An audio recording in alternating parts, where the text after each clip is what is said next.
Sí, sí. Eh, bueno, muy buenas tardes a todas y a todos por estar hoy aquí en el Centro Cultural de España.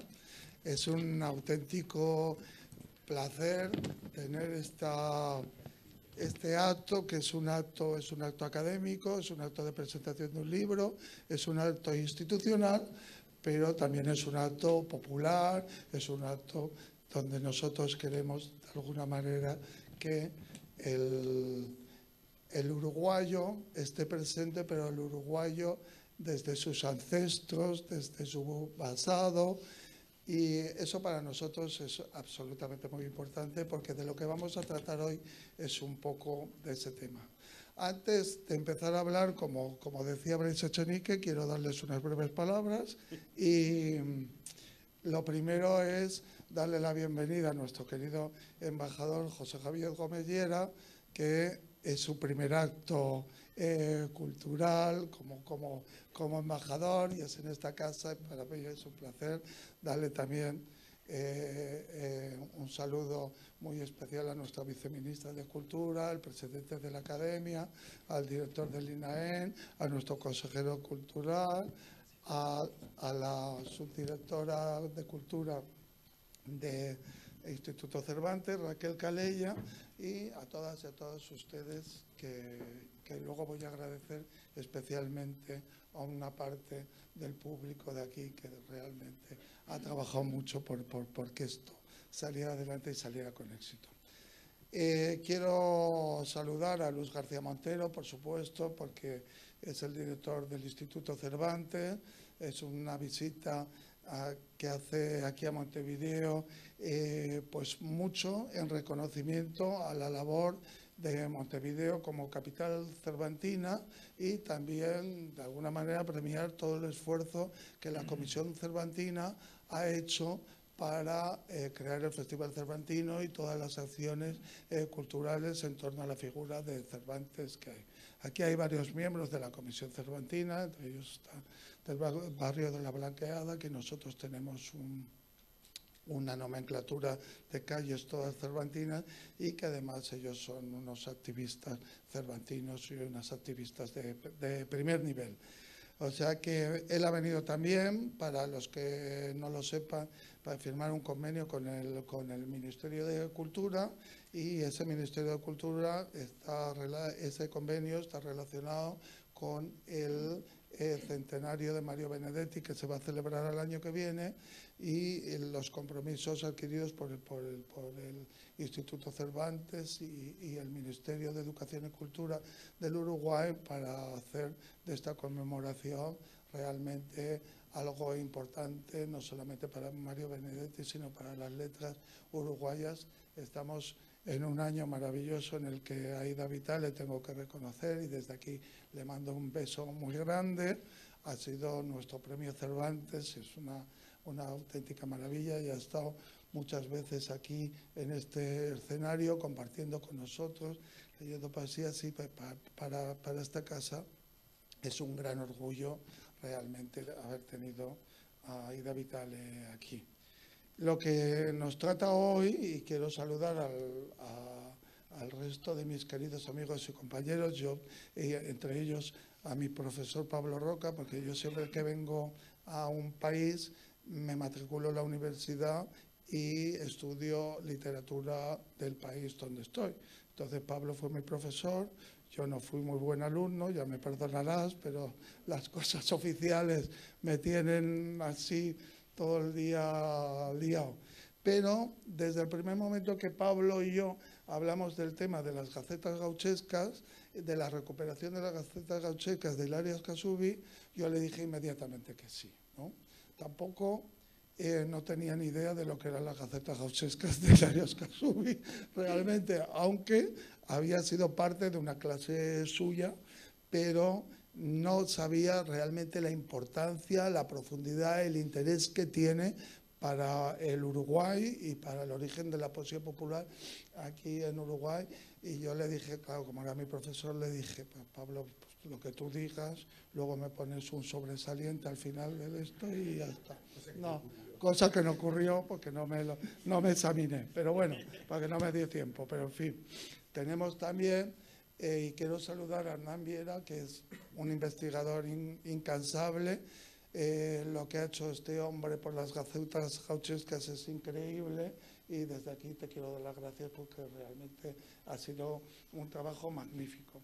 Y tenemos también al profesor Nicolás Lufao, que a pesar de su juventud es una ya eminencia y ha trabajado también en este proyecto y entre todos vamos a armar una mesa redonda.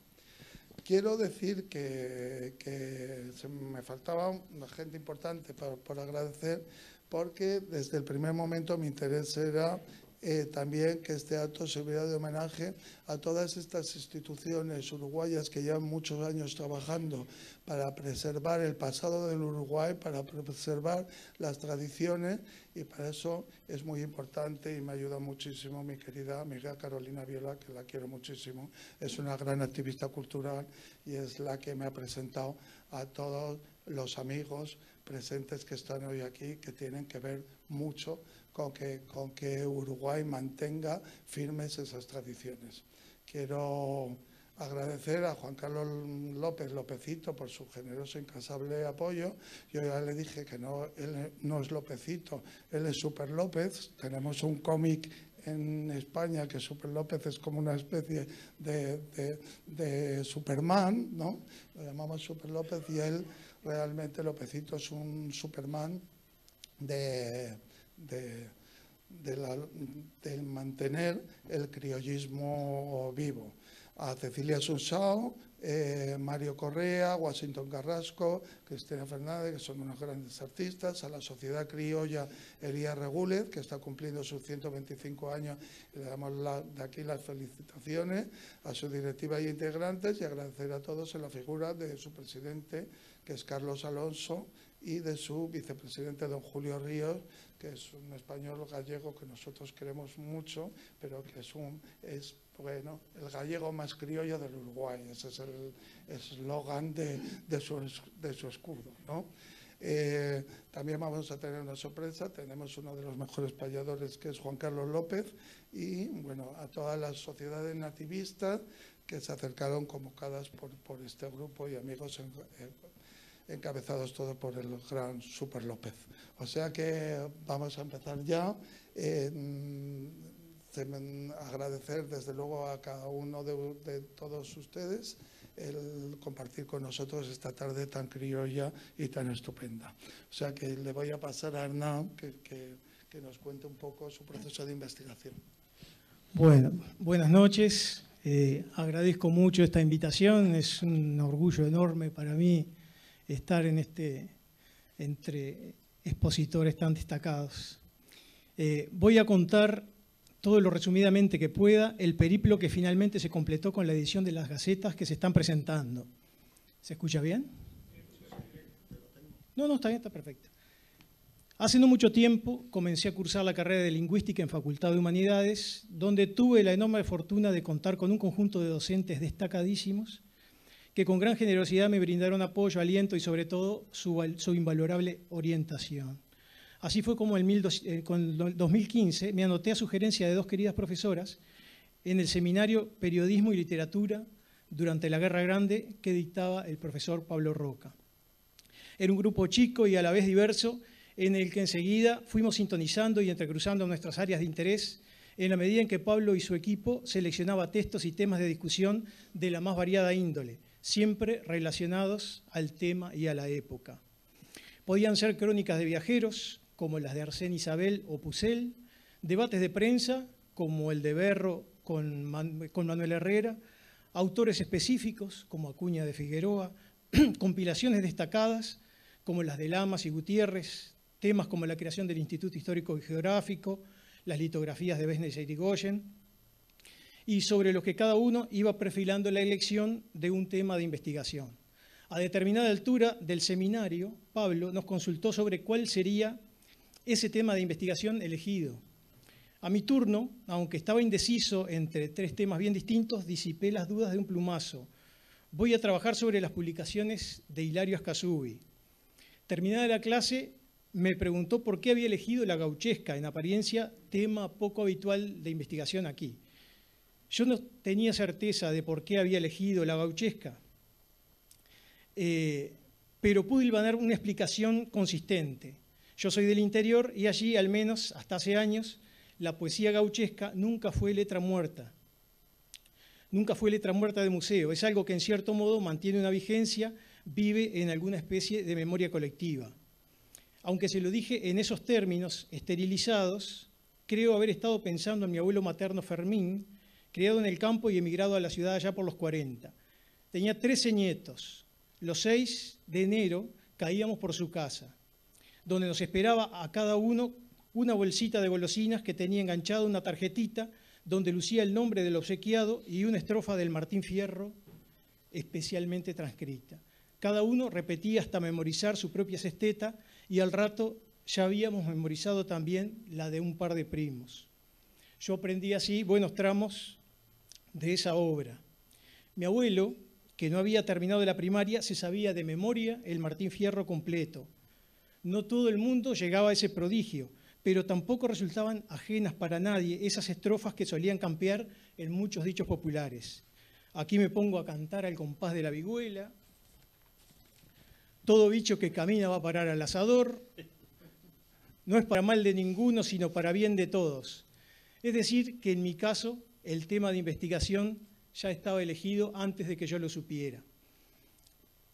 Ascasubi había pasado fugaz en unas crónicas de Arsène Isabel sobre las que habíamos trabajado en clase, pero eso alcanzó para que mi curiosidad me hiciera profundizar en un autor que yo conocía de forma muy superficial.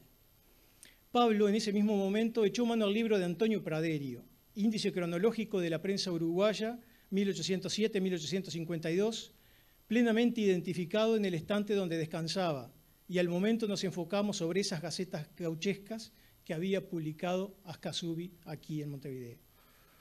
Ubicamos las gacetas editadas, que eran 3, correspondiendo un número al arriero argentino, 4 a El Gaucho en Campaña y 12 a El Gaucho Jacinto Cielo. Vimos que había algún número en la Biblioteca Nacional y unos cuantos en una referida biblioteca municipal.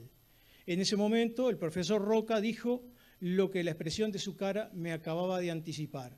Si logramos reunir estos ejemplares, podríamos hacer una edición facsimilar de todas las facetas que Ascasubi editó aquí. Eso sería un material formidable.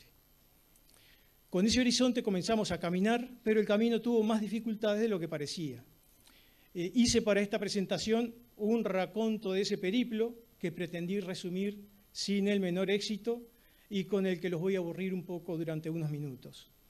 Comencé yendo a la Biblioteca Nacional, estaba la ficha en la sección periódico, pero este ejemplar no estaba disponible, requería un permiso especial, por lo que me sugirieron que enviara un mail a la dirección solicitándolo, cosa que hice. De todos modos, vi que en el dorso tenía una referencia a un rollo número tal, y como ya había hecho algún trabajo, sabía que eso correspondía a un microfilm. Así que solicité ese rollo y fui a proyectarlo en uno de los aparatos instalados a ese efecto. Es una especie de cajón de 2 metros de alto, con un sistema compuesto por un vidrio, un espejo y una lámpara, en el que una vez colocado el rollo se hacen correr los fotogramas mediante una manivela que lo va desenvolviendo. Cada rollo puede tener varios cientos de fotogramas, así que después de muchas vueltas de manivela, con la cabeza metida dentro del cajón, y tratando de no perder detalle de las imágenes que desfilaban por el vidrio donde se proyectaban, no aparecía ninguna de las gacetas. Anoté el rollo y me apronté para el siguiente paso, la biblioteca municipal. Como no la conocía, averiguamos que esa biblioteca se había trasladado y dividido hacía años, quedando la hemeroteca en el Cabildo de Montevideo. Cuando solicité allí los 11 ejemplares que figuraban en Praderio, me notificaron que únicamente tenían el número 1. Era un ejemplar tan lleno de roturas que dificultaba leerlos. De modo que mientras esperaba la autorización solicitada para ver las gacetas originales, solicité por mail el envío de materiales que figuraban como existentes en una biblioteca de Argentina, pero finalmente no obtuve respuesta.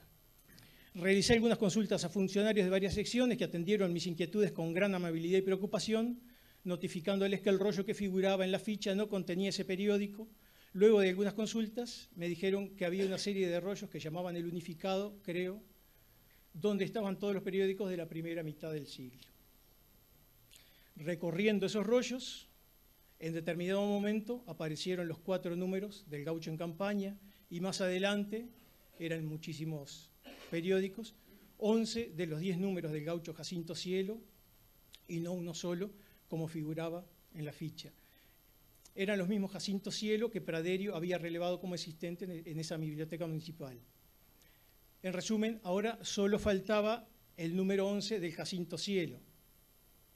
Afortunadamente, Pablo le transmitió esa inquietud a su amigo Julio Schwarzman, en Argentina, quien después de una serie de averiguaciones logró conseguir una copia del tan esquivo ejemplar. Las copias microfilmadas no estaban en buen estado. Algunas habían sido fotografiadas muy torcidas, otras con las curvas típicas del ejemplar arqueado, unas en negativo, otras en positivo. Muchas de las viñetas aparecían truncadas. No sabemos con certeza quién hizo ese trabajo quijotesco del microfilmado de tantísimos periódicos, aunque por algunos documentos que vimos sospechamos que lo realizó un equipo dirigido por el propio Praderio, con los recursos, los medios y los tiempos disponibles por esos años 60, limitadísimos sin duda. Es un esfuerzo del que seremos eternos deudores porque rescató y puso a disposición un material con alto riesgo de desaparecer. Tenía las copias de las gacetas, además grandes rayones dejados en el celuloide por sucesivas consultas. El trabajo de limpiar y enderezar las copias llevó meses, probando con varios tipos de software, incluso muchas quedaron igualmente con grandes defectos. Una vez conseguido el permiso de la Biblioteca Nacional para acceder a los originales, me informaron que ese material de existir estaría en el museo de la biblioteca. Allí me pusieron a disposición las fichas. En el museo me indicaron que si estaba la ficha debía estar el material, así que después de una serie de procedimientos administrativos, las habían recuperado. Pude fotografiarlas, lo que permitió mejorar esos ejemplares para la edición, aunque adolecían de algunos efectos de los microfilms, como secciones truncadas, por ejemplo. Solo el trabajo sumamente profesional de la gente de la editorial logró retocarlos hasta un punto aceptable para su edición, y a eso agregamos el cuidado que tuvo Pablo sobre todo en los detalles gráficos, llegando a conseguir incluso un juego de tipografías de la imprenta La Caridad, la imprenta original en la que se imprimían esas gacetas. Unas consideraciones finales. Ascasubi era por vocación poeta y tenía plena conciencia de eso porque fue guardando cuidadosamente toda su producción que editó en libro sobre el fin de su vida. Era militar por sentido del deber y porque eligió defender sus ideas con su propia vida. Fue al mismo tiempo panadero mientras vivió en el Montevideo sitiado para sostener a su familia y para colaborar generosamente con el ejército que integraba. Muchísimos son los elementos que me impactaron de las gacetas, su originalidad, su desparpajo, el lenguaje, el humor, el cuidado de los recursos gráficos, incorporando viñetas y dibujos llamativos, incluyendo ese altivo gauchito a caballo lanzando las boleadoras que aparece en la portada. Pero tal vez 2 son los que más me llamaron la atención. En primer lugar, cubre él solo y en verso o prosa gauchescos todos los géneros periodísticos habituales de la época.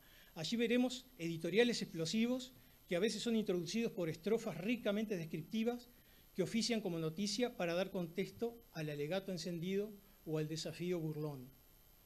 Los avisos, tanto relativos a la venta y suscripción del periódico como a otras publicaciones, están construidos en el mismo lenguaje y estilo. Incluso envía avisos publicitarios personalizados y en rigurosa décima a todos los diarios, haciendo juegos de palabras con sus respectivos nombres para anunciar la salida de las gacetas.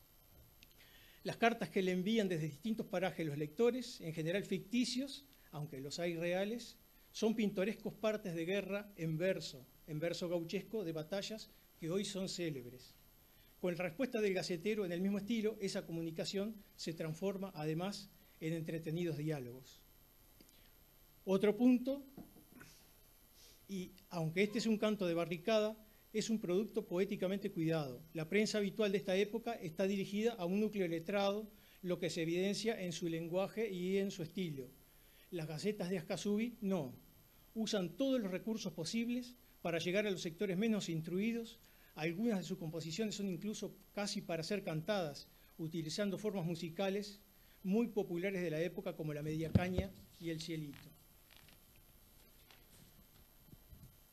Pero para eso no empobrece el producto, sino lo que lo enriquece con todas las bellezas que sabe rescatar de ese lenguaje rural lleno de acentos pintorescos y de metáforas precisas, que no es el suyo, él es un hombre culto de la ciudad, pero que ha sabido incorporar y manejar de modo tan eficaz. Por eso sus poemas calan hondo también en los sectores más instruidos de la sociedad, del que sus figuras más destacadas elogian el alto nivel literario, incluyendo a muchos que militan en filas enemigas. Aunque está producida al momento de gran penuria y zozobra, cuando un ejército descomunal sitia Montevideo y se desatan confrontaciones terribles, no es una poesía gimiente ni autocompasiva, como otras gauchescas también geniales que desarrollarán otros autores más adelante. Es poesía combatiente, absolutamente desafiante y a la vez llena de burla hacia el poderoso enemigo que está a sus puertas. Ensaya un humor sin límites a partir de las situaciones que para los sitiados habrán sido las más desgarradoras. Leyendo las gacetas, invariablemente me han venido a la mente los versos de Gabriel Celaya, de su tan conocido poema. Porque vivimos a golpes, porque apenas si nos dejan decir que somos quien somos, nuestros cantares no pueden ser sin pecado un adorno. Y estos, a la medida de este poeta con oficio de panadero, poesía para el pobre, poesía necesaria como el pan de cada día. Hago mías las faltas, siento en mí a cuantos sufren y canto respirando.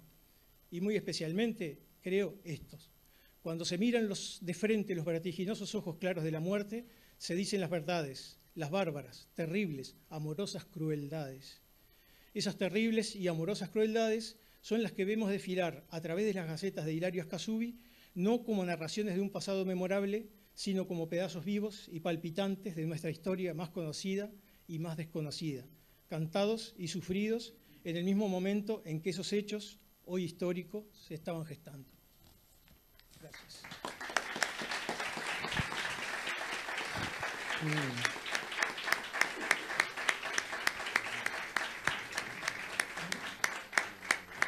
Muchísimas gracias, Hernán. Qué maravilla que hemos podido asistir en directo a lo que es un proceso de investigación, ¿no? que es realmente emocionante. La gente que hemos sido ratas de archivo, te envidiamos muchísimo porque, pues claro, esa investigación que luego llegue a buenos frutos es una maravilla, o sea que es muy de agradecer. Quise dejarlo consignado porque esto no es una excepción, sino el trabajo que se ve enfrentado todo investigador, incluso mucho más que esto, ¿no? Por eso quería dejar consignado ese. Es muy importante porque mucha gente de la que está en el público o que nos lee o que esto no se da cuenta de la importancia del proceso y de las dificultades que tiene, ¿no? Que es una maravilla. Son cosas que no encuentras, que un loco en los años 60 decidió filmar, si no ya no estarían aquí. Nosotros no hubiéramos de ninguna manera podido presentar estas gacetas gauchescas porque se hubieran perdido. O sea que ese respeto al patrimonio, conservar el patrimonio es fundamental, porque es conservar nuestra historia, conservar nuestro pasado. O sea que ahora le voy a pasar a Pablo para que Pablo diga sus cosas. Luego, bueno, primero tú, Pablo. Bueno, buenas noches a todas y a todos. Yo quiero decir que, primero que nada, quiero agradecer el enorme apoyo que el doctor Ricardo Ramón, cuyo sentido del humor habrán comprobado quienes no lo conocen, eso de que fue alumno mío, fue en unas clases y yo qué sé, cuya generosidad y apoyo constante a este trabajo que tan acuciosamente llevó adelante Hernán, con el apoyo, el impulso que uno le dio, ¿no? Sin eso no hubiera sido posible nada.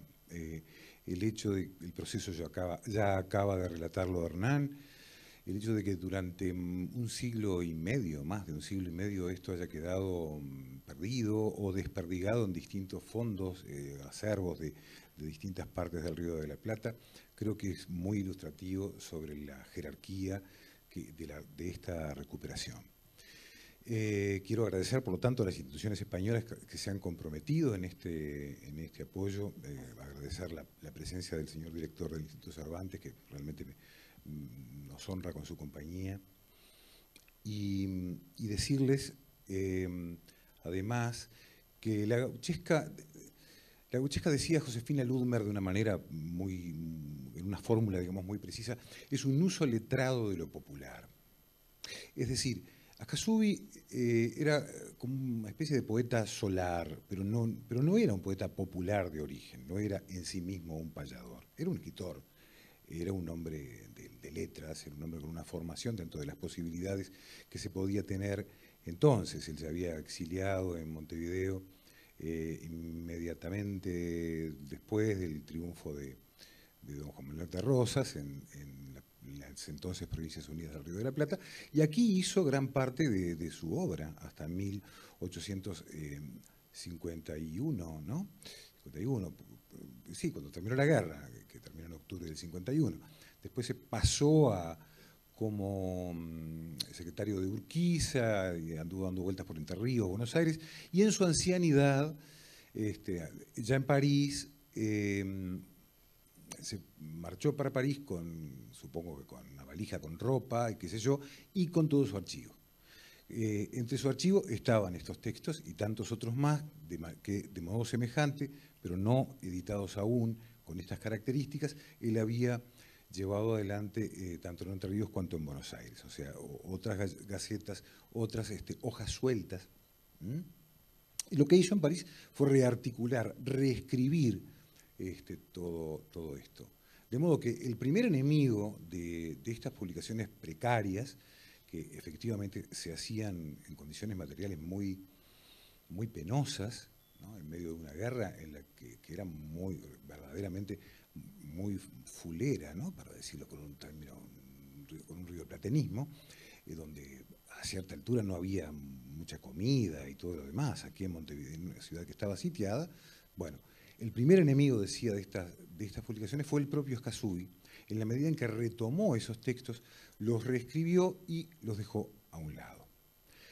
Pero lo que se perdió con eso no fue un pre-original o una versión original. Lo que se perdió fue un juego que ahora podemos recuperar al tener la edición original, los textos, en el que la imagen y la palabra entran en un proceso dinámico. En la versión final del Santos Vega y otros textos de Ascasubi publicados en París en 1872, el mismo año en que sale el gaucho Martín Fierro, en este caso era un folletito muy modesto, las ediciones de Ascasubi del 72 fueron libros de buen porte, digamos. En esas ediciones solamente tenemos texto, o sea, la imagen, las viñetas, todo esto que formaba parte de ese juego dinámico de palabra e imagen desapareció. Así que yo creo que realmente lo que hemos logrado hacer es una contribución fuerte en ese sentido. Pero para darle más materialidad a la cosa, yo pensaba leerles algunos pequeños textos y pasarles la palabra a nuestros compañeros de mesa, para empezar al doctor Rufo. Lo primero que quería leerles es esto que comentaba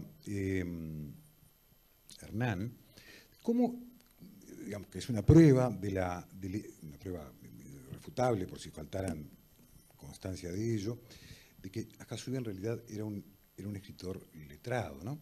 En el Gaucho en Campaña, en la presentación del Gaucho en Campaña, empieza por saludar, la Gaceta empieza por saludar a sus colegas. Primero que nada a los editores del Nacional, caballeros, imprentistas, patrones del Nacional. Es de mi gusto ofrecerles mi más completa amistad, pues hasta que ustedes tengan y que defiendan tan lindo la patria y su libertad, para cautivar mi agrado y mi cariño cabal, al comenzar la carrera solo les quiero encargar, me crean que si cometo alguna barbaridad, nacerá de mi ignorancia y no de mi voluntad. Velay, pues, mis sentimientos, en esta conformidad el gaucho se les ofrece, no tienen más que mandar. Esto en el número 1 de septiembre del 39. De una naturaleza semejante es el saludo que en el Gaucho Jacinto Cielo, que es la gaceta subsiguiente, de 1843, le da al diario El Nacional. Como habrán visto, hay una vacilación en quien escribe entre la forma del castellano estándar, digamos, del castellano digamos, académico, y la violación de la norma castellana a partir de recursos que provienen de la oralidad, lo cual es una prueba justamente de la reafirmación de la condición letrada, ¿no?, del autor. Y es una prueba también de que la gauchesca es una poesía que se hace en buena medida como una manera de resistencia a España. Paradójicamente ahora España lo financia, pero son esas cosas que pasan, pero al mismo tiempo es una reafirmación por la negativa, digamos así, de la lengua española. Es decir, hoy tenemos la clara percepción de que aquella forma de resistencia, de desviación de la norma castellana, que era algo muy, muy defendido desde España y desde la escritura culta, digamos, es en verdad una contribución más al gran tronco de la lengua española, enriquecido con términos que vienen de las lenguas indígenas, que vienen de la oralidad criolla y solo más tarde de otras lenguas. Vean en el 43 el saludo, que empieza también con el diario El Nacional, que era un poco el diario oficial de la defensa de Montevideo. Al Nacional, un gaucho sin más caudal que las bolas y el apero, hoy sale de gacetero apareado al Nacional. Como a viejo Ternejal y amigo de los paisanos, le besa el gaucho las manos y le promete ayudar a escribir y proclamar la ley contra los tiranos. Bueno, esa es una variante, tendría otros ejemplos, pero no quiero ocupar mucho tiempo más. Lo que sí me parece de un enorme interés es ver cómo todo esto contagia no solamente la prosa más doctrinaria, sino inclusive los avisos, que no son muchos, pero los que Akasubi ostenta además un sentido del humor muy, muy interesante, lo que muestra que en verdad esto es una maravilla plural de creación verbal, ¿no? El número 2 de Gaucho en Campaña se cierra con este aviso, titulado A los abastecedores. Compañeros, ya ustedes me dicen, mi comadre Juana Larrenga, que por la ciudad andan moneando para vender carne por reales.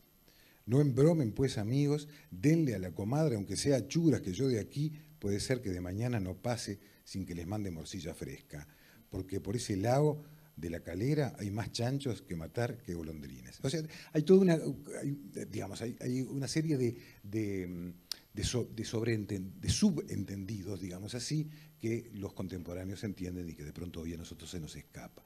Pero, por ejemplo, de una manera mucho más violenta contra quienes asedia Montevideo, o sea, el ejército de Oribe con el apoyo del ejército de Rosas, aparecen otros avisos en el Gaucho Jacinto Cielo.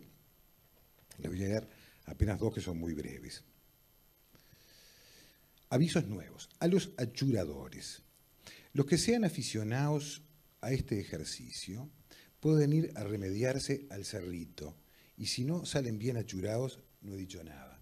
El Cerrito era la sede de gobierno del general Oribe.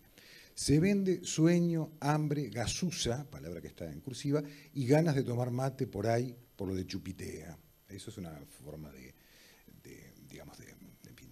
mostrar, de descalificar a uno de los generales orivistas como ebrio, ¿no?, como borracho. Bueno, y por último, y dado que estamos además en época preelectoral, voy a leer primero unas décimas que no son propiamente gauchescas, porque en la zona uribista tal material, hasta donde yo sé, no se ha recogido. Pero sí hay un texto muy interesante que es también muy violento, porque esta es una retórica de la violencia, ¿no?, que se llama Tónico para los salvajes unitarios, tan hambrientos como rotos, que se hallan encerrados en la infeliz plaza de Montevideo. Son varias décimas, creo que 7, yo voy a leerle solamente 3. 2 años y un poco más de intervención esperada, de escuadra y de fuerza armada que no llegaron jamás. A esto vos le aumentarás del Pardejón la derrota. su ida al Brasil en pelota con cerote jabonado, llorando, todo asustado y atacado de la gota. Todo esto lo tomarás con polvo de la India muerta, que aunque pasarlo te cuesta, la fuerza tragarás, de bloqueo le pondrás la necesaria porción, mezclando buena ración de cerillas pardejunas que chuparéis en ayunas a las 12 y la oración. Después de haberte aplicado esta receta admirable, de renuncia irrevocable, harás un condimentado. Luego, con un plan chingado del sabio y sagaz Rivera, te emplastarás la mollera para aliviar el dolor y no sentir el calor de la furiosa carrera. Bueno, esta es la versión, digamos, contra. Pero voy a terminar leyendo un fragmento de uno de los textos clave, no lo digo yo, lo dice Jorge Luis Borges, quien ciertamente consideraba que Ascasuy era la clave de bóveda de la poesía gauchesca. El doctor Eduardo Romano dice que lo hacía para tratar de degradar a Hernández por razones políticas, puesto que Hernández era federal. Pero sea como fuere, es una lectura, que no sé si es absolutamente cierta, este poema, La mediacaña salvaje del Río Negro, es un prodigio de combinación de formas y de interiorización, ahora en una lengua, digamos, de intersección de la oralidad y la escritura que hasta ese momento no se había logrado. A la sala del coronel don Bernardino Báez. Vámonos arrimando al Miguelete, que anda una bagualada con Alderete, y aunque es rosina como está muy hambrienta, es muy dañina. Allá va don Frutos con buena peonada toda de mi flor para una volteada. Tintín por la guada, tintín o el cordón. Señora Santa Ana, abuela de Dios, ponémelo a tiro a masa violón, que lo pongo a parto al primer tirón. No me lo aflijas, que se le irá la cincha a las berijas. Hasta el viejo Frutoso viene resuelto a echarle un pial al flaco, Oribe, de codo vuelto, que lo quiere hacer en cuanto se le afirme revolcar y permita Cristo que no me le afloje. Verán si lo quiebra, ande se le antoje. Tintín de la guada, tintín del cordón. Señor, no lo apure que está delgadón. Préndele a la burra, que es lo mismo que a él, y es como sacarlo la panza y la hiel, que se ha hecho mamón con tanta calentura en esta invasión, golpeando las caronas. Viene Medina recostando a los blancos de garabina, y sin compasión se los trae a rebenque desde San Ramón. Ahí viene Servando y el terne Melgar, que gagatas de susto consiguió enfrentar. Tintín de la aguada, tintín del cordón. Dicen que Melgar, en esta ocasión, a pesar de ser tan degollador, se asustó tan fiero que daba temor y sin saliva quiso meter el freno, patas arriba. Cuando de acá de afuera los apuremos, repunte los de adentro y nos reiremos, que luego en montón nos volteamos a toda la federación. Eso es una parte. El poema sigue. Bueno, muchas gracias.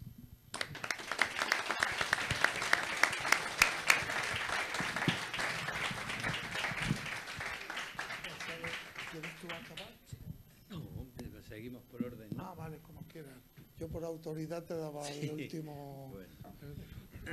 No, la verdad es que yo estoy aquí como aprendiz y la verdad es que muy agradecido, Ricardo, de que me has invitado a compartir este acto y el apoyo que el Centro Cultural Español le ha dado a la edición de este facsímil, que a mí me parece importante por muchas razones de carácter literario. La literatura es muy amplia y la literatura popular desde la Edad Media ha sido una clave en el desarrollo de nuestras letras y también por otros motivos que después muy brevemente plantearé. Oyendo a Hernán, estaba recordando una página de las memorias de Francisco Ayala, un escritor de la generación del 27, exiliado después de la Guerra Civil en Buenos Aires y profesor durante años en la Universidad de Río Piedras en Puerto Rico, y es una página que ejemplifica bien los matices de un idioma que mantiene su unidad pero que al mismo tiempo se enriquece con muchas variedades, ¿no? Él estaba explicando en la Universidad de Río Piedras, en una clase sobre todo de señoritas, el Martín Fierro, y En Puerto Rico al órgano sexual masculino se le llama bicho. Y después de explicar los famosos versos del inicio, aquí me pongo a cantar al compás de la vihuela, al hombre les vela una pena extraordinaria, como el ave solitaria, con el cantar se consuela. Después llegó a la otra cita que también ha hecho Hernán, donde dijo, porque bicho que camina acaba en el asador. Y no se enteró por qué producía ese escándalo y esa carcajada entre su público femenino, y hasta que se enteró que había dicho al decir, porque bicho que se mueve acaba en el asador, ¿no? Bueno, me he acordado de esos dos ejemplos que están en las memorias de Francisco Rico. En el capítulo 9 del Quijote, Cervantes, que ha planteado lo que va a ser el desarrollo de su novela, pero que no sabe muy bien por dónde seguir, cuenta que de pronto se queda sin saber cómo sigue el argumento, porque la crónica en la que se está basando se ha perdido. Y se pone a buscar en las crónicas clásicas dónde puede seguir la historia de Don Quijote, y él, que se reclama lector y que es un lector culto, ha escrito la Galatea, conoce la literatura clásica, él dice, porque me interesan hasta los papeles de la calle. Y los papeles de la calle tenían mucho que ver con las hojas volanderas de los romances de Ciego y de toda la literatura que había empezado dentro del desarrollo del romance desgajado de la épica, pero que había acabado como un hecho social en el que realmente escritores, autores cultos utilizaban el mundo popular para crear la ficción de un diálogo de lo culto y lo popular, y sobre todo darle protagonismo a lo popular para poder intervenir en la realidad, ¿no? Y esa ha sido una de las claves de buena parte de la literatura, que tiene mucho que ver con esta poesía gauchesca, sobre lo que yo voy a hablar muy poco, porque hay especialistas aquí que saben mucho más que yo, pero sí voy a agradecer todo lo que he aprendido en la edición de este facímil de las Gacetas Gauchescas de Hilario Ascasubi, publicaciones desarrolladas entre 1830 y 1843, y creo que ha sido un acierto que el Centro Cultural Español pues colabore con la editora Estuario para hacer posible el rescate de todo un patrimonio que a mí me parece muy, muy importante. Lo que yo sé de la poesía gauchesca pues es lo que sabe un lector que admira a Jorge Luis Borges, que leyó los magníficos 2 tomos dedicados a la poesía gauchesca que prepararon Adolfo Bioy Casares y Borges, y que admira pues ese poema inolvidable del Elogio de la Sombra que se titula Los Gauchos, donde Borges dice: Hilario Ascasubi los vio cantando y combatiendo. Buena parte del estudio introductorio con el que Pablo presenta el magnífico rescate que ha hecho Hernán de estas gacetas, pues demuestra que Borges tenía razón y que Ascasubi los vio combatiendo en las trincheras, y sobre todo vio combatiendo al pueblo en la defensa de Montevideo en el cerco de una guerra. Decía Borges, cantaban sin premura porque el alba tardaba en clarear y no alzaba la voz. A diferencia de otros campesinos, eran capaces de ironía. Bueno, la edición de estas gacetas demuestra hasta qué punto eran capaces de esta ironía y podían convertir en canto la rebeldía de la defensa de una ciudad, ¿no? Dice, vivieron su destino como en un sueño sin saber quiénes eran o qué eran. Tal vez lo mismo nos ocurre a nosotros. Es una reflexión sobre el nosotros y sobre el presente en relación con el recuerdo de la gauchada, que a mí me ha resultado interesante por los que después diré, pero quiero insistir en mi agradecimiento a Hernán y a Pablo por su estudio, porque en esa pregunta que viene también de Borges, ¿qué circunstancias situaron esta poesía en las orillas del Río de la Plata? Pues aquí se dan muchos datos del mundo al que pertenece, de los procesos de elaboración culta de lo popular, de la imprenta donde se publican, de los medios de circulación y sobre todo del sentido de publicaciones como El Arriero Argentino, El Gaucho en Campaña o El Gaucho Jacinto Cielo, ¿no? Y cuál es la personalidad de Ascasubi, su papel en el sitio de Montevideo y su toma de postura en las tensiones entre los federales y los unionistas. Y hay verdaderos tesoros en la Gaceta. A mí, que me gusta la poesía popular y que estoy acostumbrado a estudiar, por ejemplo, el uso de lo popular y del romance en la defensa de Madrid durante la Guerra Civil, cuando Madrid se defendió del asalto del fascismo, pues la verdad es que me he divertido mucho con composiciones como esta, ¿no? Un saldo de cuentas que aparece en El Arriero Argentino.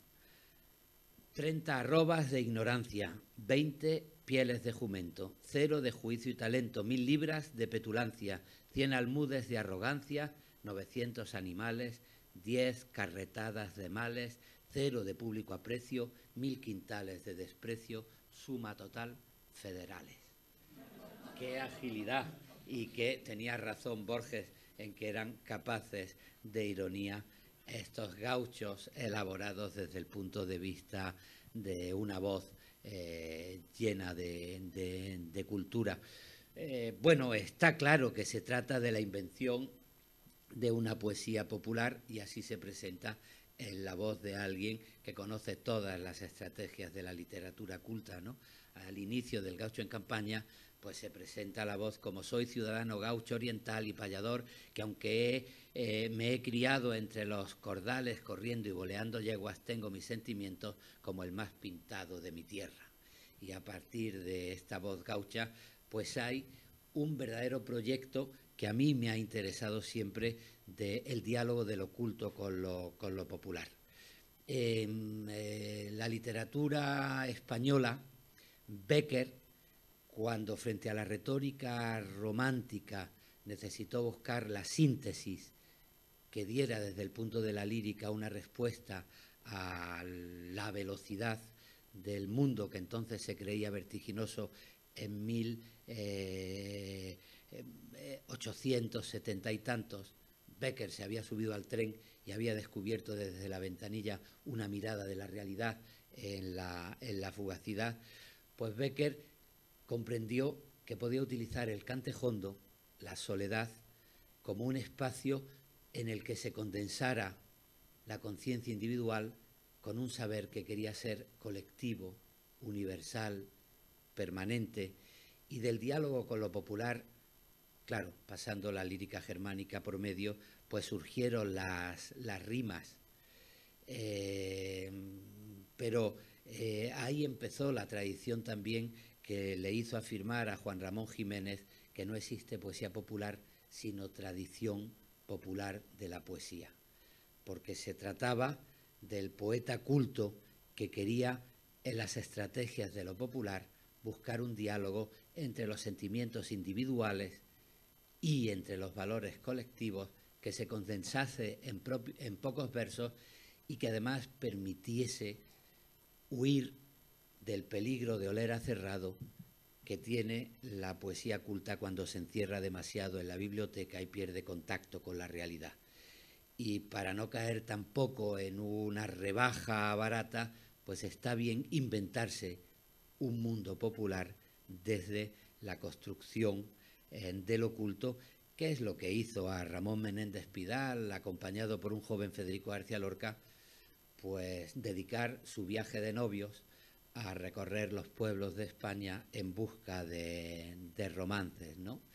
Bueno, Borges dice, tal vez lo mismo nos ocurre a nosotros, Y yo, al leer toda la riqueza de oferta que dan estas gacetas gauchescas, pues me he planteado la utilidad que en el presente tiene meditar sobre el folclore, meditar sobre el intento de unir lo culto y lo popular, meditar sobre la necesidad de que lo culto no huela a cerrado y lo popular no se quede en manos de la zafiedad y de los bajos instintos, ¿no?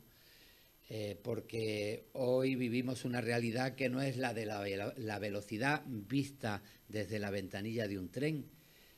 Es una velocidad muy superior, donde la cultura neoliberal ha impuesto una versión del tiempo muy mercantilista, el tiempo como usar y tirar, la consagración del instante sin responsabilidad en la memoria del pasado y sin responsabilidad en el futuro, que es el instante del consumo,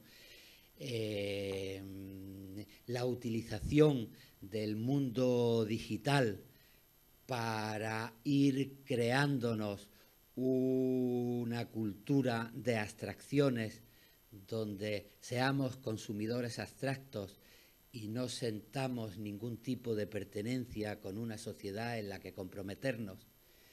Y a mí la utilización culta de lo popular me parece un buen remedio, porque entre la oferta de identidades fuertes que desprecian al extranjero y la oferta de abstracciones sin raíces que nos hace ser indiferentes a nuestra propia comunidad, hay un diálogo de identidad abierta que respeta al otro, pero que se siente comprometido con lo suyo, que tiene mucho que ver con la meditación sobre el folclore que podemos hacer en nuestros días.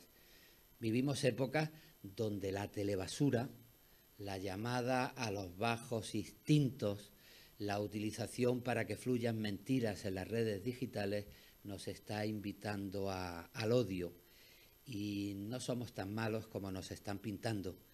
Y si tomamos conciencia de nuestros vínculos con nuestra sociedad, podemos cambiar el amor por el odio y la bondad por la mezquindad y por la fiereza a la que nos está invitando la sociedad contemporánea, en manos de señores como Bannon, que son los que le han dado el poder en Estados Unidos a Trump o en Brasil a Bolsonaro.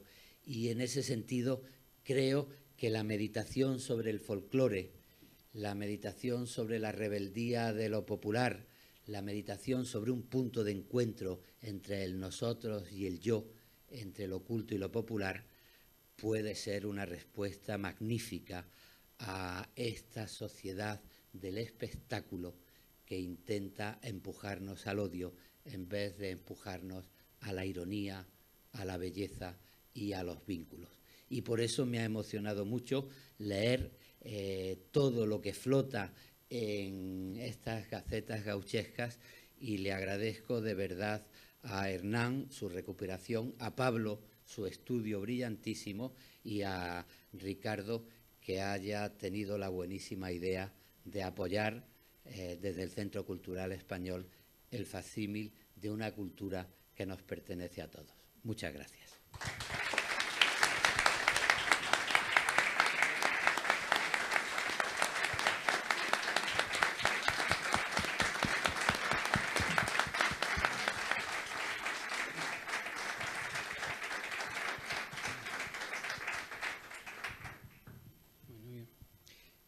Buenas noches.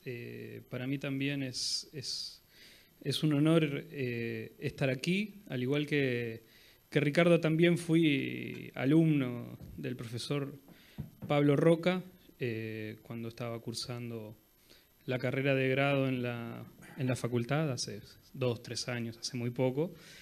Me acuerdo todavía que probablemente Pablo no lo recuerde, pero a mí me ha quedado, probablemente me generó un trauma que hace muchos años, cuando cursé un seminario sobre justamente cultura popular, y ahí fue que conocí a Ascasubi. Pablo preguntó me preguntó en mi condición de estudiante de historia, no estudiante de letras, qué era para mí la literatura en la tarea del historiador, y le contesté una fuente secundaria. Bueno, ese fue algo que era como un accesorio. Ese fue nuestro primer encontronazo. Ahí nunca más me voy a olvidar que la literatura es algo fundamental para los historiadores también, pero desde ahí, digamos, desde ese seminario, Pablo, en mi formación también de posgrado, siempre ha sido una presencia permanente, una persona de una enorme generosidad. Cada vez que emprendo alguna tarea, muchas de ellas condenadas, una tarea de investigación, muchas de ellas condenadas al fracaso y otras no, voy y consulto a Pablo buscando datos, buscando información. Por ende, para mí es un honor, porque realmente considero a Pablo un maestro. Me ha quedado poco para decir, han dicho mucho, pero pensando leyendo la edición de estas gacetas gauchescas, a mí se me ocurrían 3 registros posibles. Uno tenía un componente más, si se quiere, etnográfico, que es ese trabajo maravilloso que ha hecho Hernán, ¿no? Es decir, esa búsqueda casi incansable, esa especie de conquista épica en distintos lugares de estas distintas ediciones para poder tener hoy esta edición, que es algo muy importante. Incluso cuando lo escuchaba a Hernán, que lo decía con mayor detalle de lo que le estoy diciendo ahora, cuál fue su búsqueda, cuáles fueron las distintas instancias que tuvo que atravesar. Lo dijo con más elegancia, pero eventualmente también cómo tuvo que ir lidiando con la burocracia de nuestras instituciones públicas, que muchas veces también son una limitante importante. Pensaba que en clases, en facultad, entre nosotros, digamos, dentro de los distintos campos, de la historia, de las letras, repetimos que tenemos un método de trabajo, repetimos que tenemos que trabajar de determinada manera, que lo primero es ir a ver el documento, cómo trabajar con ese, y sin embargo muchas veces nuestras investigaciones se terminan definiendo o redefiniendo en función de un conjunto de situaciones azarosas, de un conjunto de casualidades que tienen mucho más que ver con lo fortuito que con cómo aplicamos un método. Y eso a mí me resulta maravilloso, ¿no? Es decir, porque eso, que como Hernán decía, no se ve, también tiene mucho que ver con la tarea que llevamos adelante los investigadores en el campo que sea, probablemente, ¿no? Es decir, bueno, cómo vamos lidiando también con los obstáculos y cómo nuestras estrategias de investigación también van tratando de sortear esos obstáculos, tratando de evitar esas situaciones que si no hay insistencia, que si no hay tesón, pero que si no hay también una suma de casualidades, eventualmente nosotros hoy no podríamos estar tener esta edición, ¿no? Creo que ahí Hernán debería escribir sobre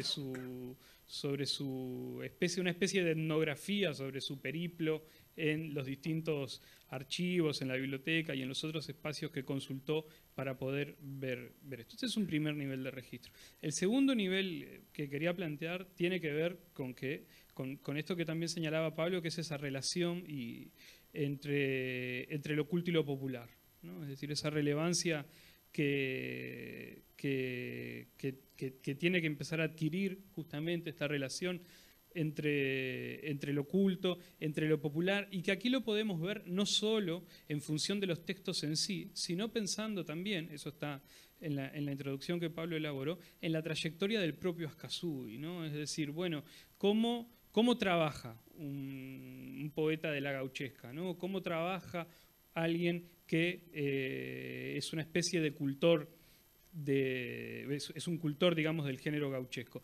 Y digamos, lo vemos en la materialidad o lo vemos en la lectura de sus poesías, de sus textos, pero también lo vemos pensando en, bueno, cómo, por ejemplo, se preocupó por mantener su archivo, ¿no? Y en realidad pensamos en el Santos Vega de 1872, pero es consecuencia hacia el final de su vida de cómo este poeta no era solo alguien que tiraba sus versos al viento y si se reproducían así alcanzaba. Hubo una preocupación permanente, no solo en el caso de Ascasubi, pero me resulta muy significativo el hecho de esa necesidad de poder conservar, de poder guardar parte de lo que había generado en años anteriores. Después también, viendo este trabajo, viendo esas gacetas gauchescas, es sumamente interesante, disculpen, para entender también el modo en el cual siempre pensamos, o por lo menos a mí me pasa mucho, pensamos la crónica a fines del siglo XIX y esa mezcla entre literatura y acontecimientos históricos o acontecimientos noticiosos actuales, y que se mixture, que va dando origen o que va dando lugar a una especie de crónica que recupera lo real o los acontecimientos, pero lo mezcla con lo ficcional. Y a mí me parece que, en realidad, esta edición, leyendo las gacetas, me llevó a pensar que es muy anterior esa relación entre lo novelesco o entre lo poético y los acontecimientos del momento. A mí me parece que ahí también hay un aspecto que es extremadamente interesante, esa relación entre cómo ocurrieron los hechos, cómo este poeta letrado, pero que escribe para un público popular, intenta dar cuenta de esos distintos acontecimientos, esa relación también entre el oral y lo escrito, y cómo nosotros tenemos que avanzar no solo sobre lo que tenemos escrito, sino pensar en de qué forma o de qué manera este tipo de textos circulaban en Montevideo o circulaban en algunas zonas cercanas a Montevideo y posterior a febrero del año 1843 en la ciudad sitiada. Y un tercer nivel, que también me parece que la publicación es muy importante en ese sentido o en esa dirección, es que creo que es un texto fundamental, o son textos fundamentales para entender un gran hiato que tenemos en la historiografía uruguaya, que es el periodo 1830-1860, donde en realidad no hay a la fecha, o no se han concentrado a la fecha la mayor parte de las investigaciones en esos 30 años. Obviamente, conocemos acontecimientos, conocemos episodios, hay estudios monográficos en profundidad, pero todavía nos falta una mirada de conjunto. Y aquí tenemos una fuente maravillosa, un documento de un testimonio de época muy importante para estudiar esto, es decir, para estudiar este periodo cronológico del 30 al 60, y también tenemos, no solo en las gacetas gauchescas, sino en el expediente que está al final, en el cual, bueno, no se mencionó, pero por el cual Ascasubi, a partir de un insulto a Bernardina Fragoso de Rivera, Ascasubi termina siendo apresado y pasa tiempo en prisión por una especie de atentado al orden. Tenemos también ahí, tanto en las gacetas como en el expediente, un conjunto de documentos muy importantes para empezar a tirar hilos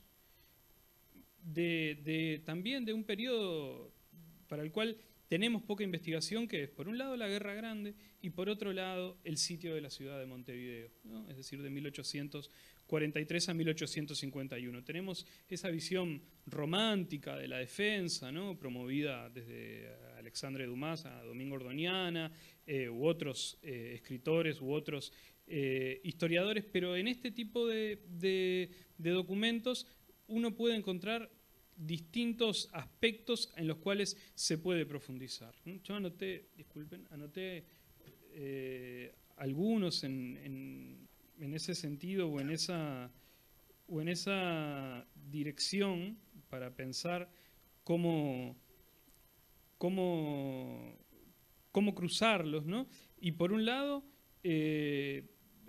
digamos, tenemos en algún sentido una intención o un ánimo en el caso de las gacetas, de recoger en el periodo de la Guerra Grande el hablar popular, ¿no? O incluso, como dice Pablo en la introducción, darle voz a los soldados, que eso es algo común en varias publicaciones del periodo, ¿no? Rivera Indarte, por ejemplo, que sería una versión docta, le da también voz a los soldados en el Nacional, cuando empiezan a publicar los testimonios de los pasados desde el campo del Cerrito hacia Montevideo, primero en el diario y luego lo va a publicar en sus tablas de sangre, que creo que en realidad se llaman así porque intenta demostrar realmente todos los crímenes, ¿no? Es una especie de cronología de los crímenes de Rosas, ¿no? Lo que él considera son los crímenes de Juan Manuel de Rosas, que en algún sentido, tal vez me equivoque, pero estos soldados hablando en distintas publicaciones del periodo constituyen una especie de género en sí mismo, ¿no? Los vistos y oídos, como dice el Nacional muchas veces, ¿no? Es decir, bueno, soldado ha visto y ha oído determinada situación, determinada circunstancia, y se publica, salen en forma casi diaria en la prensa. Después, bueno, por otro lado, tanto en las gacetas como en el expediente que está al final, tenemos las formas de organización de la política popular, ¿no? Es decir, ¿cuál es el insulto que hace Ascasubi? El insulto de Ascasubi es decir, que no lo recuerdo de memoria, pero que se podría sintetizar en que Bernardina Fragoso de Rivera le da unos vintenes a unos negros para que vayan a esperar a Fructuoso Rivera al puerto de Montevideo en abril de 1846, que finalmente Rivera no desembarca, pero hay una especie de asonada popular, ¿no? Y él lo dice en un bar acá cerca, y es denunciado y termina siendo sometido a una instancia judicial. Pero más allá del dato de esa situación particular que atraviesa Ascasubi, si uno piensa que el documento o el expediente judicial es una especie de mundo en sí mismo, bueno, ahí podemos ver cómo, por un lado, se organiza la política del periodo, ¿no? Es decir, a quienes recurren algunos de los referentes de la época para hacer política. En segundo lugar, tenemos también, si seguimos tirando de esos hilos, el rol de la mujer, porque ya no es un hombre destacado de la defensa, sino que es Bernardina Fragoso de Rivera, que su biografía en profundidad también sería un aporte de investigación muy importante, organizando esa especie de asonada para, o no, pero bueno, en el expediente figura como que sí, y sabemos que ella, por sus cartas, por las cartas entre ella y Rivera, por las cartas entre Rivera y otras personas, sabemos que ella jugó durante la defensa un rol muy importante en la vida política de la ciudad y en concreto en la vida política de la expresión que representaba su esposo. Pero tenemos a esa mujer organizando a un grupo social específico con intención de generar un hecho político, con intención de lograr que finalmente Rivera pueda desembarcar en Montevideo. Luego también tenemos, tanto en las gacetas como en el expediente, nos ayudan a pensar algo que es fundamental, que tenemos que salir del relato centrado solo en los partidos, ¿no? Tendemos a pensar, o en un sentido común se piensa que la Guerra Grande fue un enfrentamiento solo entre el Partido Nacional y el Partido Colorado, ¿no? Es decir, ese es un relato que ha sido impuesto y en realidad la Guerra Grande es una especie, sobre todo el sitio de Montevideo, hay una especie de laboratorio político, de laboratorio social que sirve para estudiar muchísimas tramas. Y en esa especie de laboratorio no hay solo dos facciones, ¿no? O no hay un poder invasor como el de Rosas que intenta sojuzgar al Uruguay o al territorio oriental, sino que hay distintos polos de poder dentro de lo que uno podría considerar una misma facción. Hay distintas expresiones que uno podría considerar partidarias que se manifiestan, que se enfrentan dentro de la ciudad y no solo con el campo sitiador. Y a mí me parece que en las gacetas eso está reflejado cuando se van dando cuenta, digamos, de los distintos grupos posibles que conviven. Y a su vez tenemos en esa ciudad sitiada, hay distintos circuitos, están los circuitos políticos, están los circuitos culturales que son también muy amplios, que son muy variados, que van desde lo que uno podría considerar la poesía popular a las obras de Mármol o los escritos de Andrés Lamas o del propio Rivera Indarte que mencionaba hoy, o lo que escribió Esteban Echeverría, que van más allá de, o no hay una intención allí de llegar a un público más amplio que al de un circuito o al de un grupo un poco más reducido. Sin embargo, creo que Ascasubi, como otros hombres del periodo, es consciente que esos sectores eventualmente iletrados, esos sectores que pueden manifestar más interés con este tipo de poesía que con un relato pormenorizado de cuál es la situación política, también son fundamentales, también son necesarios para hacer la guerra, ¿no? Hoy Hernán mencionaba a Manuel Herrera Llobes. Manuel Herrera Llobes lo pone, ¿no?, en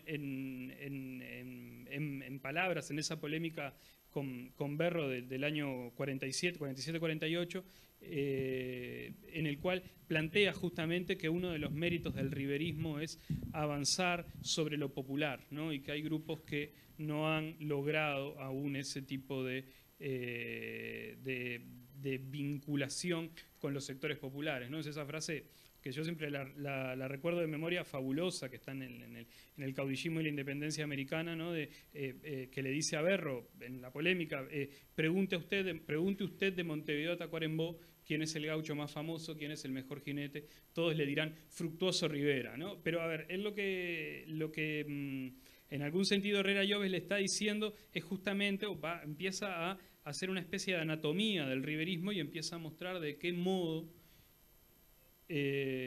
logra Rivera, o logran algunos de los hombres cercanos a Rivera, canalizar las inquietudes de los sectores populares. Y endilga, entre otras cosas, que la circulación de este tipo de poesía, que la cual, por supuesto, en su condición de patricio y de hombre de la defensa, él desprecia, es lo que ha permitido, en buena medida, politizar a algunos de esos sectores populares o politizar a algunos de los grupos que también están haciendo la guerra. Entonces, a ver, para cerrar, creo que estamos ante la edición de una fuente fundamental, de una fuente extremadamente importante que nos va a permitir a los historiadores y a todos los investigadores de otras disciplinas que tengan interés en el periodo, pero también en el siglo XIX, y en estudiar las continuidades entre, como les decía hace un rato, cómo Ascasubi logra, entre otras cosas, construir una especie de archivo,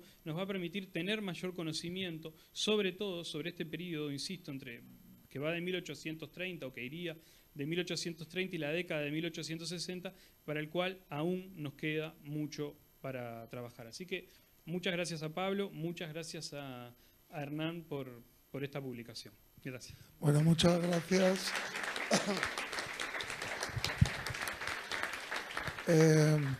Profesor Dufau, muchísimas gracias.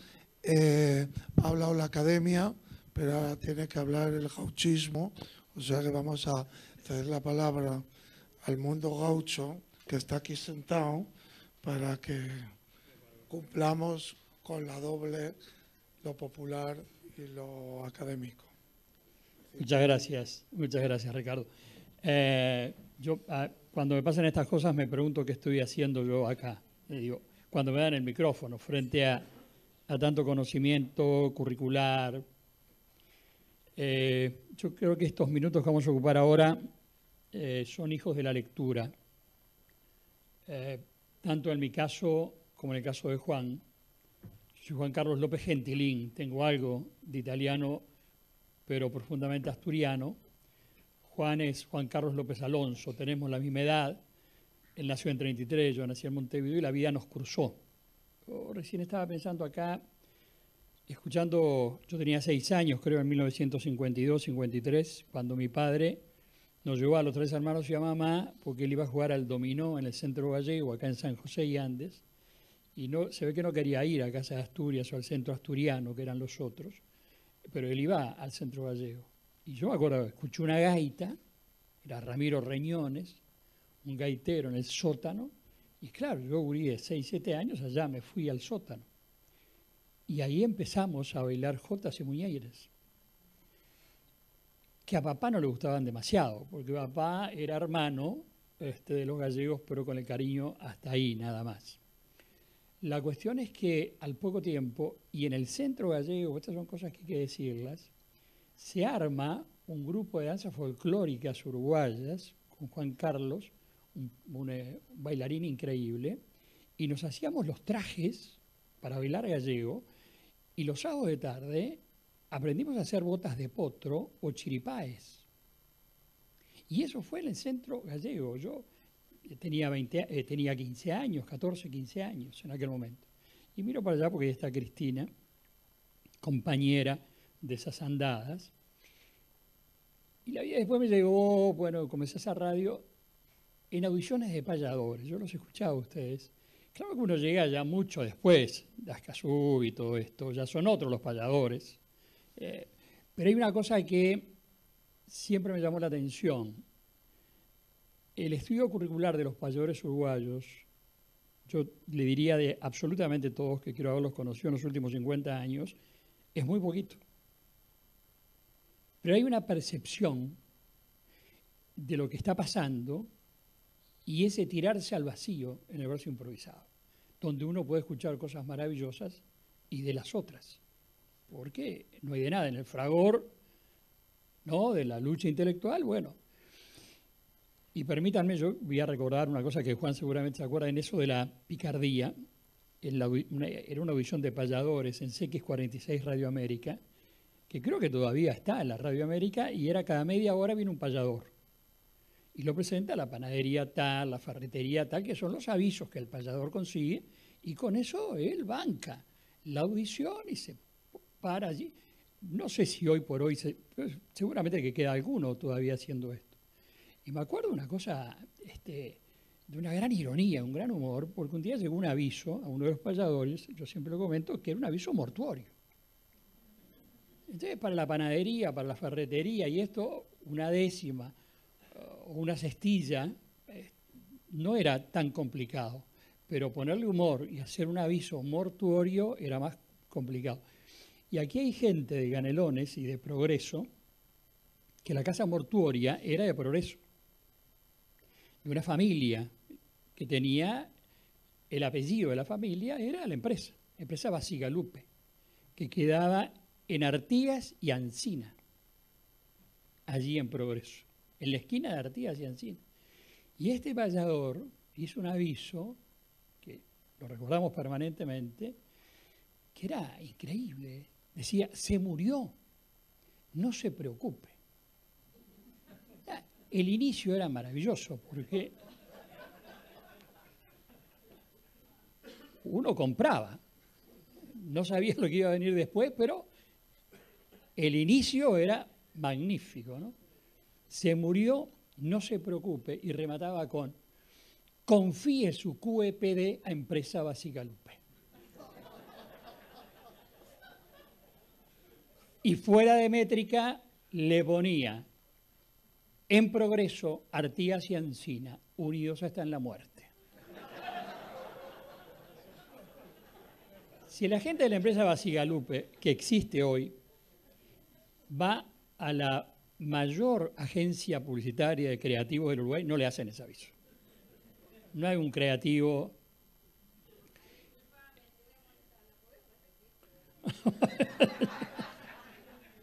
Yo después te la digo.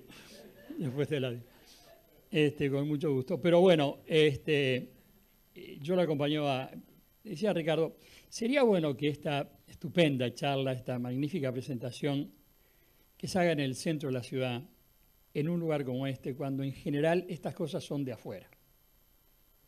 Quienes estamos en este ambiente, eso lo sufrimos y lo decimos. Estas son cosas de afuera. Son de adentro también, son parte de la cultura. Que le hayan dedicado todo este tiempo me parece genial. Le dije a Ricardo, vamos a invitar a un payador a que improvise al final, alguna copla, lo que quiera, ¿verdad?, sobre este momento, sobre lo que hemos vivido y oído. Así que, Juan Carlos, acá está, como tantas veces, sin guitarra, sí, sin anestesia.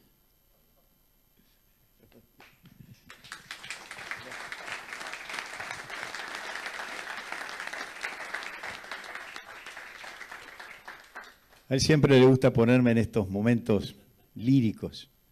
Yo les voy a pedir permiso a ustedes, y bueno, y a ustedes también, aunque algunos ya conocen y otros no, que el canto del payador es como una vertiente muy, muy sencilla, muy cristalina, muy pura, muy honesta, pero muy espontánea. Y Pablo, aquí me pongo a cantar al compás de la vihuela.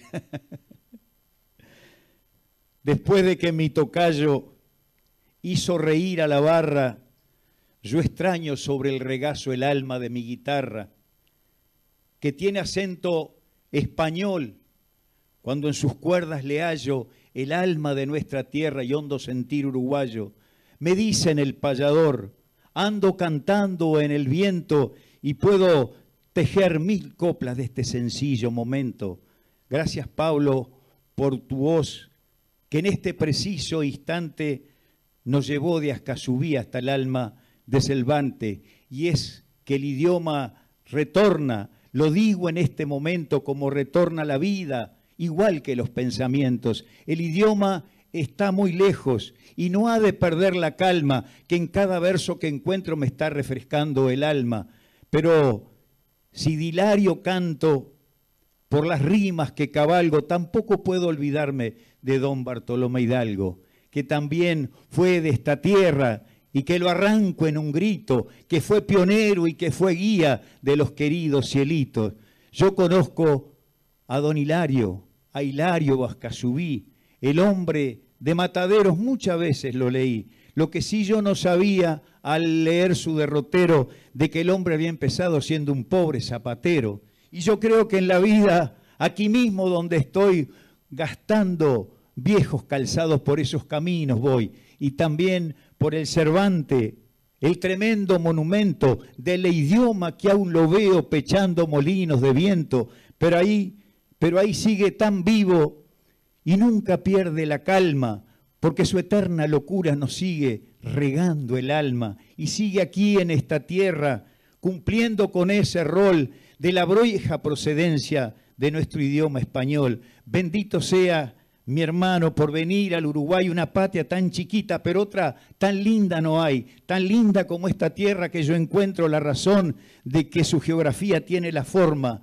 de un corazón. Y allí la tengo a Cristina, por ella mis coplas entrego, porque conoce el idioma y es de proceder gallego, como también a don Washington, compañero que en la barra ha de decir payador. Yo no traje la guitarra, que si no te la prestaba en este preciso instante para encontrar esas décimas entre el mí y el dominante, esa décima Espinela, que ojalá que me responda. Fue don Vicente Espinel que la convenció por ronda, allá en las tierras de Málaga, en esas tremendas alturas, muy cerca del Despeñaperro, él le daba esa estructura y vino hasta el Uruguay, cruzando embravecido Atlántico, en cascaritas de nueces, trajo ese acento romántico. Y yo, un gaucho payador de mi tierra y de mi raza, un hombre de los fogones, que mientras la vida pasa, habré de seguir cantando en serio y jamás en broma, y respetando el camino de la sangre y del idioma, y respetando la historia que ustedes conocerán de los hombres que se han ido y los otros que vendrán. Entonces digo al instante, con esta palabra sola: ¡viva la patria oriental! ¡Viva la patria española!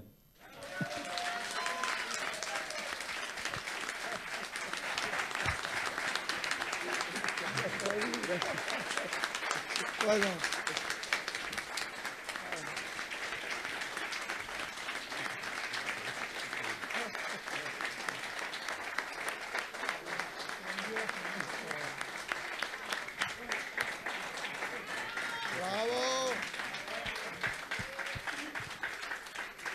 Bueno, querido, ¿cuántos raperos de hoy día tendrían que aprender de ti?